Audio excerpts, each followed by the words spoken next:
seryoso talaga ang reading comprehension dito sa Pilipinas. Kasi one perfect example ay itong isang tatay na handang gawin talaga ang lahat para matustusan lang ang pangangailangan ng kanyang anak na isang special child. Ang nangyari kasi, nabasa niya sa isang mismong Facebook post ng isang food business na Taragis na kahit na nakalagay dyan na malaking April Fools, hindi niya naintindihan kung ano yung April Fools. Ang nakapukaw sa kanyang paningin ay yung instructions na gusto mo ba ng 100K? So, syempre, sino ba naman ang aayaw sa 100K? So, ito yung steps. Number 1, kunin mo ang logo ng Taragis. So, kinuha niya yung logo ng Taragis or isinave niya sa phone niya. And then number 2, ipatato sa noo. So, ang ginawa niya, pinatato talaga niya yung logo ng Taragis sa noo niya. And then number 3, kung sino ang unang makapag-send sa amin, siya ang mananalo ng 100,000 pesos.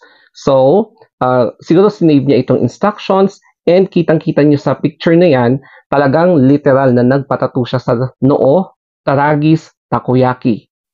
Nakarating na nga kina Taragis yung ginawa ni Kuya at nagbigay sila ng statement. So, our April Fool's Day post was published earlier in the day.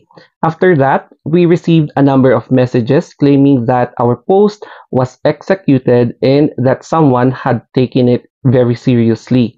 Let this serve as a reminder to us all how important reading comprehension is. It's April Fool's Day. Never trust anything or anyone. The same as any other day. Once more, Taragis Takoyaki is not accountable for the events that occurred. Thank you. Pero disclaimer, hindi din natin pwedeng isisi at i-bash si Taragis kung very clear naman yung pagkaka-remind niya sa post niya yung April Fools o kaya yung it's a prank kasi magkakaiba tayo ng level of knowledge, no, basing sa ating experience sa mga nakapag-aral at hindi, na hindi sila familiar kung ano yung ibig sabihin ng April Fools o kaya it's a prank. Kaya wag din nating i-bash si Kuya na nagpatato, lalong-lalo na meron talagang deep meaning kung bakit niya ginawa yan sa ngalan ng kanyang special child. Mas lalo kasing nag-trending ang issue nung nalaman nila ang totoong reason kung bakit nagpatato yung ama ng batang may special child. Kasi nga, ang pinaka-reason niya is, kahit anong mangyari, gagawin niya ang lahat para magkaroon ng additional source of funds, para mabigyan ng edukasyon, tapos matustusan niya yung basic needs ng kanyang anak na special child. So kapag special child yan, special talaga yung pangangailangan niya. So, ang dami talaga ang naantig yung puso nila. So, ayan, hindi ko na babanggitin kung sino-sino, pero ang dami talaga yung naantig ang puso na gusto nilang tumulong kay Kuya kasi talagang naawa sila. And eto yung mga ibang business owners, yung mga influencers na okay talaga yung kinikita, yung mga big time na. So, ayan, nagbigayan na sila ng tulong para kay Kuya, no? So, alam mo yun, nakakatawa ng puso kasi ang dami palang matulungin na Pinoy. So, hindi mo ina-expect na ganyan kadami. Pati nga yung mga may nag-post na tattoo artist na sabi niya, libre yung pagpapatanggal ng tattoo sa noo ni tatay. O, di ba? So, ang dami talagang naantig ang puso sa kanya. So, kinukuha yung contact number para makuha kung paano nila ma-reach out si tatay. And eventually, pati na rin si Taragis, no? Yung owner, yung proprietor ng Taragis TV or Taragis na page, Taragis Takoyaki, pumunta na rin siya para ibigay or tinotohanan talaga niya yung 100K na hindi na April Fool's Day. O, di ba? So, hindi din niya ina-expect na ganito yung mangyayari, pero ang importante, nagbahagi din siya ng tulong para kay Kuya. Alam nyo, sa US, nagkaroon din ng similar scenario na nag-prank ang isang, I'm not sure kung business owner ito, na kapag magpapatato ka ng name, ayan, mabibigyan ka ng pera. So, etong lalaking ito na may crud sa noo, so talagang naniwala siya, no? Pero, inakyat niya ito sa korte. And ang nangyari, nanalo siya sa kaso at nabigyan siya ng $500,000 US. So, halos similar, no, na kahit nasabihin mo nagpa-prank or April Fool's Day, hindi mo talaga mabablame na meron talagang hindi nakakaintindi kung ano yung April Fool's Day. Kahit na napakalaki yung April Fool's Day, pero yung comprehension level niya talaga is hindi niya talaga maintindihan kung ano yun. Hindi niya maintindihan kung ano yung prank, yung mga ganon. Basing sa reading comprehension, nakakalungkot nga lang kasi nasa bottom ang Pilipinas basing sa World Population Review Smartest Countries in ASEAN by IQ. As in, no, Singapore ang nangunguna pero Philippines ang nasa last. So as of 2022 ito na survey. So as in, nakakalungkot dahil ang isang reason, isang factor ay yung reading comprehension. Tapos yung poverty, mga ganyan na isang reason na nakikita nila. So another report here, UNICEF in collaboration with UNESCO and the World Bank Organization released a joint report highlighting the alarming rate of global learning loss.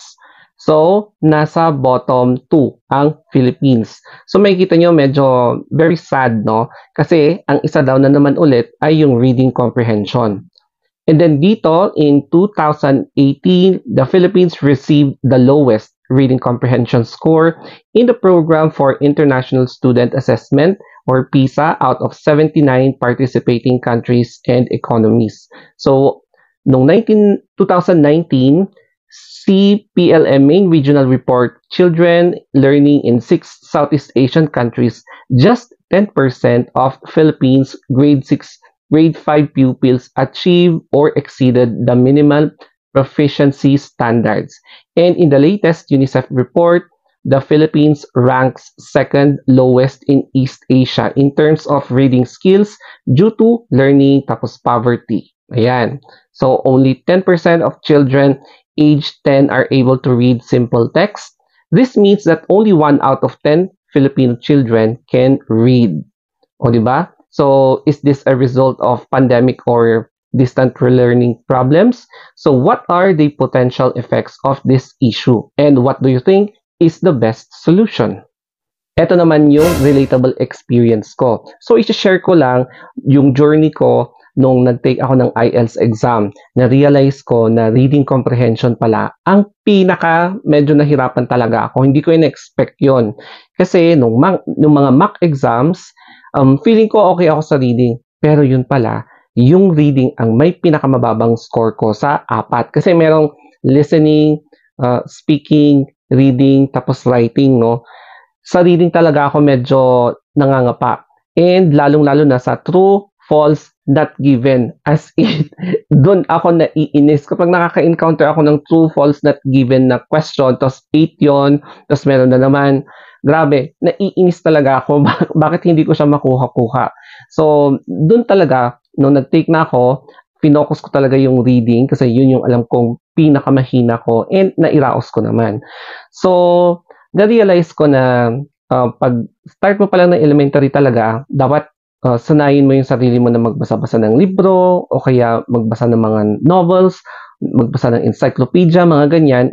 Dapat sa murang edad na i-train na ng maayos kung paano magbasa, no? Para in the future, kapag medyo adult ka na, hindi ka na nahihirapan. Tapos, laking pagsisisi ko na okay naman magbasa ng mga novels. Kaya lang, dinedma ko. Dapat sana nung bata pa ako, sinanay ko na yung sarili ko na magbasa-basa ng mga pocket books, mga ganun. Kasi, ang laking tulong yan sa reading comprehension. At syempre naman, no, magbasa sa mga newspaper, magazine, and syempre din yung mga online publicated na articles din para updated ka rin sa mga current events. Kasi ngayon, digital na, imbis na newspaper, pwede mo na basahin sa social media. Kaya ang pinaka-lesson natin for today is, huwag basta-basta nagpa-prank kahit na April Fool's Day.